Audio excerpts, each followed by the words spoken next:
Noong taong 2018, isa sa mga pinakamalaking balitang gumulantang sa UK at sa buong mundo ang misteryosong pagkamatay ng 7 sanggol sa isang neonatal unit ng isang hospital at ang suspect dito ay isang babaeng nurse. Siguro sa ngayon, marami sa inyo ang pamilyar sa kasong ito, lalo pa at isa ito sa mga pinaka-trending na newly released documentary sa Netflix. Maski ako, pinanood ko to kasi sobrang na-curious din po talaga ako. Kaya naman sa kwento natin ngayong gabi, samahan nyo akong sagutin yung ilang mga tanong na bumabagabag sa atin dahil sa kasong ito. Una, sino muna itong si Lucy Letby? Pangalawa, bakit siya yung itinuturong pumatay sa mga sanggol na ito? At pangatlo, isa nga ba siyang serial killer? O isang taong ginamit para pagtakpan ang tunay na may kasalanan sa kasong ito? Samahan ninyo akong sagutin ang mga katanungang ito. Pero bago tayo mag-umpisa, Terdisa, kumuha muna kayo ng chichirya. Kumuha na kayo ng kape, mani, masarap ang kain yung ngayong gabi dahil mainit-init ang ihahain kong kwento sa inyo. Sino nga ba si Lucy? Isa nga ba siyang serial killer? O isang tinatawag na Angel of Death? They told me that there would be a lot more deaths and that I've been linked to somebody that was there for a lot of them. Did you have any concerns that there was a rise in the mortality rate? Yes. Okay, so tell me about that. What concerns did you have?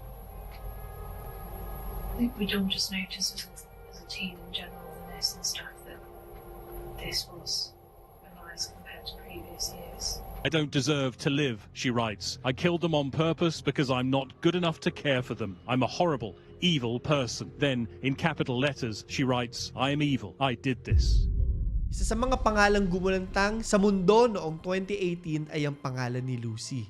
Sino ba namang hindi magugulat kung sa headline na nabasa mo ay binansagan siyang baby poisoner? Matapos siya makasuhan ng pagpatay sa 7 sanggol at pagtatangkang pagpatay sa karagdagang 7 pa. At dahil mga bata ang involved, mga mahinang sanggol to be exact, hindi naman mapupunta sa neonatal ICU yan kung classified as baby yan. Hindi maiiwasan na talagang sumidhi yung galit at emosyon ng mga tao, especially kapag baby ang usapan. Siyempre magagalit ka doon sa mismong nurse na inaasahan nating mangangalaga at tutulong pagalingin yung mga batang nag-aagaw buhay. Tapos siya pa yung ituturo at inaakusahang pumatay sa mga to. Alam nating lahat na basta bata ang usapan, yung emosyon po ng mga tao, miski ako po wala po talaga yung duda. Mataas yan. Sabi nga, if you want to know what love is, have a child. If you want to know what pain is, bury him. At kahit wala kang anak and you are merely an audience to this story, hearing about child murder really hits differently. Kaya naman talagang naging matunog tong kasong to a few years back. So now the question is, sino si Lucy Letby? Ipinanganak noong January 4, 1990 sa Hereford, England. Only child ng isang furniture salesman at accounts clerk, si Lucy. Bata pa lang, interesado na talaga sa mga bata itong si Lucy. At kapag napag-uusapan nila ng mga kaibigan niya, pagiging nurse po talaga yung trabahong talagang pinangarap niya. Dahil sa kagustuhang ito at sa pagsisikap, nakatapos siya ng Bachelor of Science in Nursing noong 2011 at nakakuha rin ng specialty in child nursing noong September 2011. Bago siya naging isang registered nurse at nakakompleto ng degree, nakakuha muna siya ng university placement, kung tawagin. Dito sa atin sa Pilipinas, I think yung pinakamalapit po na tawag natin dito is yung OJT, ganon. Sa Liverpool Women's Hospital and the Countess of Chester Hospital, kasama yung isa sa mga close friends niya na na-interview din doon sa Netflix documentary. And just to be clear, para doon sa mga nakapanood ng documentary, kung mapapansin nyo sa video tuwing ini-interview yung friend niyang tinago nila sa pangalang Maisie, may nakalagay na digitally anonymized. Ibig sabihin po nito, tinago yung identity ng tao gamit using digital means, and for that video, ginamitan nila ito ng AI. Sabi nitong si Maisie, nung nakapasok sila sa Countess of Chester Hospital through university placement, hindi raw welcoming at medyo dismissive sa kanila yung ibang staff. Kaya naman nagtataka siya kung bakit ginusto pa rin ni Lucy na manatili sa parehong ospital matapos niyang makuha yung degree niya. By January 2, 2012, nagsimula siya magtrabaho bilang isang registered nurse sa nasabing ospital. And by 2014, nakakumpleto din siya ng neonatal specialization course at nagdagdag pa ng additional training by early 2015, letting her earn qualifications to work with infants in intensive care. Sa totoo lang, mahirap po yung nursing. Halos bawat skill na kailangan sa ospital ng isang nurse, kailangan ng separate license at assessment, lalo pa at buhay ng tao yung nakasalalay sa kanila. At isang maliit na pagkakamali lang, buhay rin ang nakataya. At bago ka magkaroon ng career advancements or additional licenses, marami ka munang trainings, seminars, at additional learning courses na kailangang kompletuhin. Kaya for someone to be qualified to work as a neonatal ICU nurse, walang duda na hindi lang maraming experience ang kailangan, kung hindi tiyaga, sipag, at talino rin talaga yung puhunan nila. Dagdag challenge pa sa atin, medyo maliit po yung binabayad sa ating mga nurses. Given na isa to sa mga pinakamalalaking export po ng Pilipinas, no, yung mga Filipino nurses natin na kilalang kilala sa buong mundo. Pero balik tayo sa kwento. By July 2013, katulong ang isang senior colleague, nasuspend na po si Lucy dahil sa maling pagset ng morphine infusion rate. Meron po tayong kwento na parang very similar dito sa mga instances nitong si Lucy. Nakalimutan ko yung pangalan. Nako. Pero pinag-usapan din natin to. Angel of Death din siya eh. Ito pa yung sabi sa balita, no? Lucy gave a baby 10 times the prescribed dose of morphine in error 2 years before her killing spree began. And just to give you guys an idea, morphine, miski po dito sa Pilipinas, ay isang controlled substance sa UK na ginagamit to manage severe or chronic pain. When we say severe or chronic, ito usually yung pain. Usually, no, sa mga nakikita ko po sa cancer at marami pang iba na talagang hindi na tolerable yung pain nila, yung mga pasyente. At kung nagtataka kayo, bakit big deal yung incorrect infusion rate, ito ay dahil incorrect morphine use or dose may cause addiction, coma, or even death. Fortunately, walang nangyaring masama doon sa baby. At matapos ang isang diskusyon kasama yung manager niya, na-lift yung suspension after a week with the argument that it was a mistake, hindi sadya, and that the infusion was checked by 2 nurses. May kasama si Lucy, and the other nurse involved was more senior to her. By April 2016, nahuli din siyang nagbigay ng unprescribed antibiotics. Dahil sa pangyayaring ito, dilipat siya from night shift to morning shift. By June 2016, inalis sa hospital duty si Lucy with a pending investigation dahil sa misteryosong pagdami ng pagkamatay ng mga bata sa ospital habang siya yung naka-duty. And a month after, nilipat siya to patient experience team and later to the risk and patient safety office kung saan siya nanatili hanggang sa siya ay naaresto noong 2018. So makikita natin may pattern na hindi ko alam kung bakit hinahayaan pa nila kung sobrang daming pagkakamali talaga, no? Pero bakit nga kaya siya yung tinuturong pumatay sa mga sanggol na ito? The investigation. June 2015. Sa taong ito nagsimula yung misteryosong pagdami ng mga namamatay na bata sa neonatal ICU ng Countess of Chester Hospital. Sa Netflix makikita natin yung isang nanay na ginamitan din ng digital anonymity habang nagkukwento. Ayon sa kanya, dahil sa komplikasyon at hirap nung nanganak siya, dinala yung anak niya sa neonatal ICU para mailagay sa isang incubator. Ayon sa mga doktor, responsive naman sa treatment yung bata, but all of a sudden, bigla itong nag-collapse at namatay noong June 22, 2015. Bukod pa rito sa kaparehong buwan, 3 iba pang sanggol ang namatay noon namang June 8, 14, And 2015, magkakalapit. By February 2016, umakyat yung death toll to 9 hanggang sa umabot ito ng 13 by June 2016. Ayon kay Dr. John Gibbs, isang retired consultant pediatrician, in the 21 years I'd been a consultant, I'd never seen anything like this before. Ito daw yung unang beses na nakakita siya ng ganoong karaming pagkamatay ng mga sanggol sa loob ng neonatal ICU sa nasabing ospital. Dahil sa umusbong na panic at pag-aalala, syempre nasa ospital sila. Their role is to provide care and safety. And sudden death increase may taint people's perception not just about the hospital but its workers as well. They had to launch an investigation. At sa investigasyon na ito, isang pattern yung lumabas. Si Lucy ang nurse on duty sa lahat ng misteryosong pagkamatay ng mga sanggol sa neonatal unit. Hindi naman sila pwedeng magbintang kaagad-agad, no? Baka naman coincidental lang din ang lahat. Hindi rin pwedeng alisin agad si Lucy sa trabaho dahil siya lang yung nakapirma sa logbook ng mga araw na yon. Walang malinaw na ebidensya at walang direktang nakakita sa mga pangyayari. Dahil dito, napagdesisyonan ng management na ililipat muna si Lucy to morning shift mula sa pagiging night shift nurse nito. Dito na pumasok yung pagtataka. Lalo nila. Siyempre, wala naman silang ebidensya pa ng mga panahong yon. Pero mula nang mawala si Lucy sa night shift, bakit nabawasan naman yung toll ng mga sanggol na namatay sa gabi? And all of a sudden, mas dumami daw yung mga sanggol na namatay naman sa umaga. With these circumstances, isa si Lucy sa mga naging main focus ng investigasyon. By June 24, 2016, matapos maitala ang dalawa pang pagkamatay, sinuggest ng isang executive na alisin sa clinical duty si Lucy. Pero ang sagot sa kanya, safe naman daw na magpatuloy ito sa kaparehong trabaho. By June 30, 2016, inalis na sa neonatal unit si Lucy. Ang weird lang kasi bakit pinapayagan pa siya? Life and death na yung nangyayari.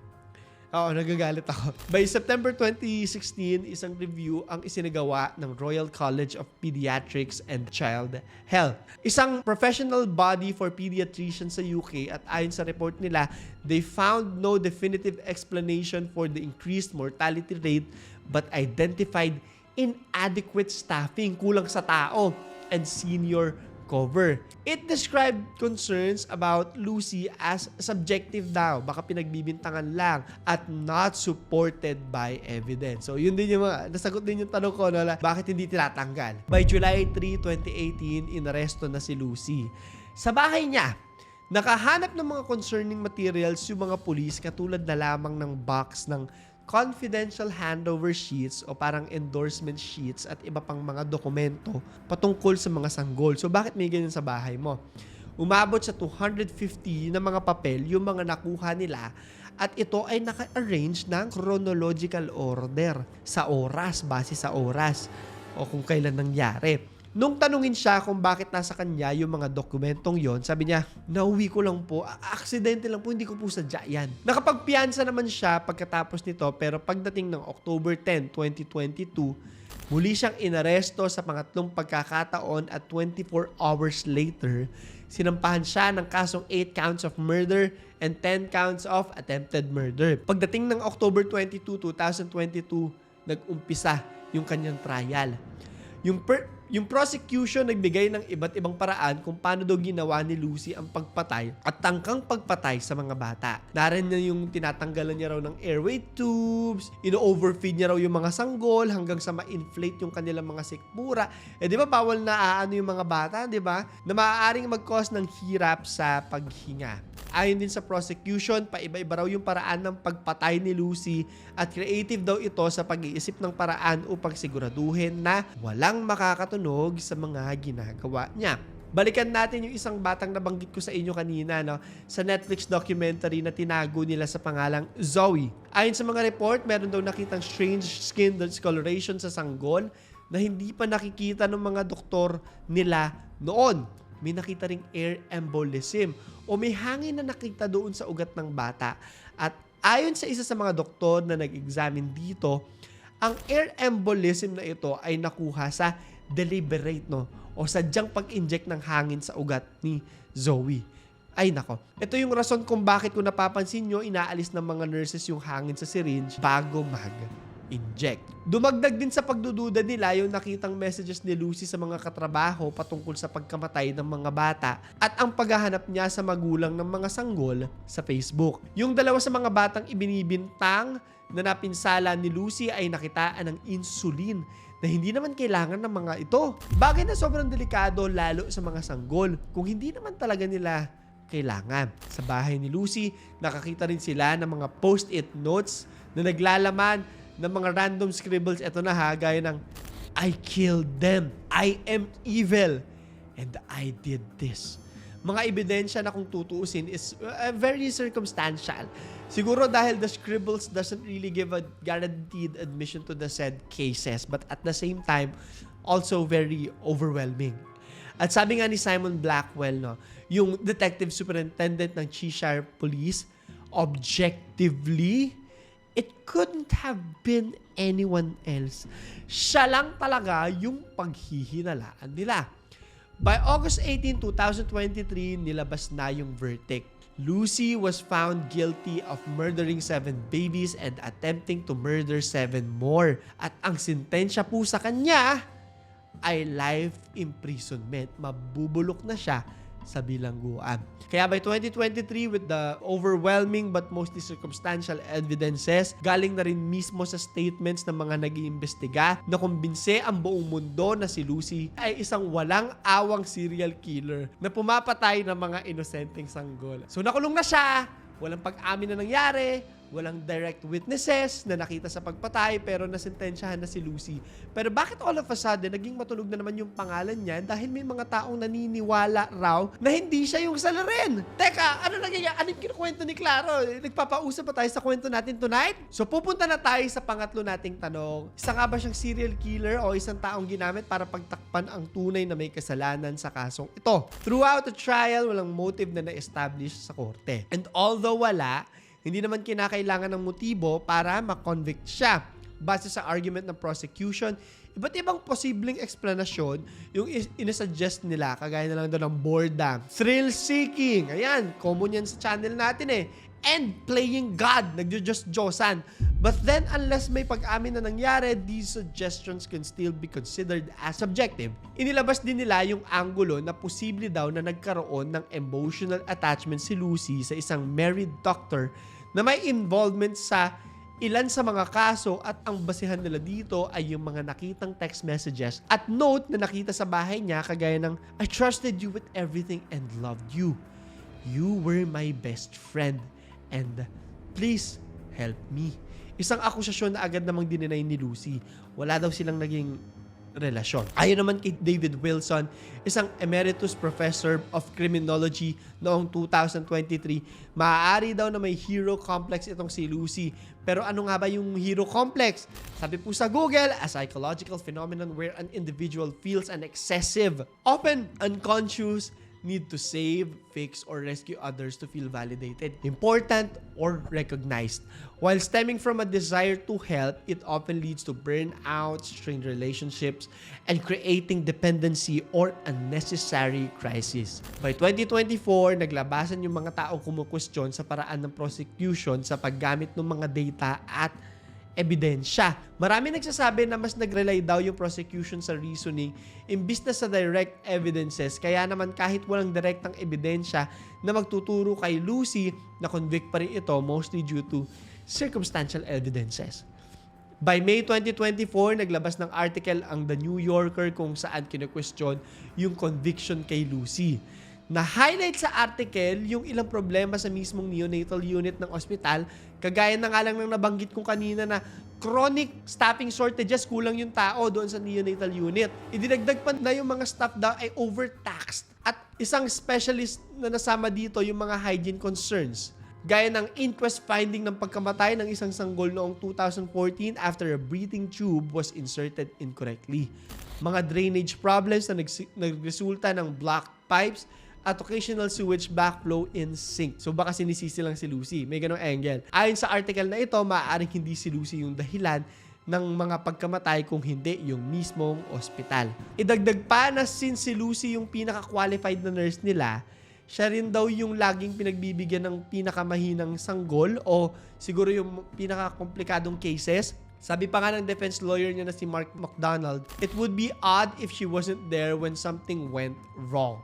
Lalo pa at madalas mag-render ng additional hours si Lucy dahil na rin sa insufficient staffing sa unit nila. Hinighlight din niya na hanggang sa ngayon wala pa rin na-establish na motibo, walang CCTV evidences at walang direktang nakakakita na may ginawang mali si Lucy sa mga insidenteng ito. Bukod pa sa mga naunang post-it notes na nakitaan ng I killed them, I am evil, and I did this, may nakita ring post-its na naglalaman ng mga salitang slander, discrimination, na ayon sa defense, maaaring nagsuggest na hindi talaga naniniwala si Lucy na siya yung may kagagawan, but rather, scribbling is a way for her to process her feelings and her thoughts. So baka may hindi siya masabi, di ba? Doon na lang niya nilalagay. Isang judge din daw ang nag-express ng pagdududa sa expert na kinuha sa trial dahil sabi ng judge, this person makes no effort to provide a balanced opinion and that no attempt has been made to engage with the full range of medical information. Para naman malaman kung talagang qualified ba itong naunang expert, kumonsulta si McDonald kay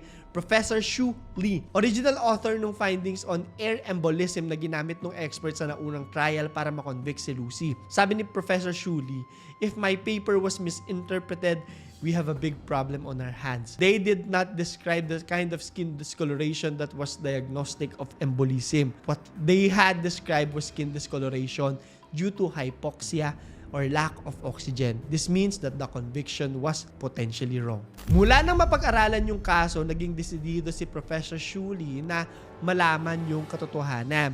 He assembled a panel of 14 medical experts who concluded that there was no medical evidence to support malfeasance causing death or injury in any of the 17 cases in the trial. Sabi din niya, we did not find any murders. At sa kaso ng baby na si Zoe, dapat daw agad na nabigyan ng antibiotics yung nanay para naiwasang magkaroon ng impeksyon yung bata. But for an unknown reason, this was not done. Ayon naman kay Dr. Gibbs, isang consultant pediatrician, Lucy was correctly put in jail pero inaamin din niya na may maliit na parte sa kanya ang nagigilty na baka nga mali yung taong nakuha nila. Sabi pa niya, you worry that no one actually saw her do it. Sa ngayon, nakapila at umaasa sa isang retrial yung kampo ni Lucy. Habang ang buong mundo hanggang sa ngayon, actually, lalo pa sa ngayon, natapos na yung Netflix documentary, ay hati pa rin ang pananaw tungkol sa kasong ito. Personally, naniniwala ako na justice delayed is justice denied. And because of the time spent between trial, appeal, and another possible retrial, whether it is delay in confirming na tama yung conviction sa kanya, or delay in giving her the freedom kung talagang deserving siya, one way or another, may delay pa rin. I am just hoping that if ever a trial will be done, it will be fair and just to both sides. So ito yung tanong ko sa inyo, no? Bukod sa katanungan ko na naniniwala ba kayo kung guilty si Lucy o hindi, gagawin natin mas personal yung ating question of the day. Mag-like, subscribe at notification bell muna kayo at bisita lang kayo sa aking channel kung may mga kwento pa kayong gustong marinig na katulad nito. Ito yung tanong ko, kung ikaw yung mamamatayan ng anak dito sa ospital, sisiguraduhin mo ba na mahahanap yung tunay na dahilan kung bakit nawala yung anak mo? So yun lamang po. Ito si Claro III at ito ang aking kwento.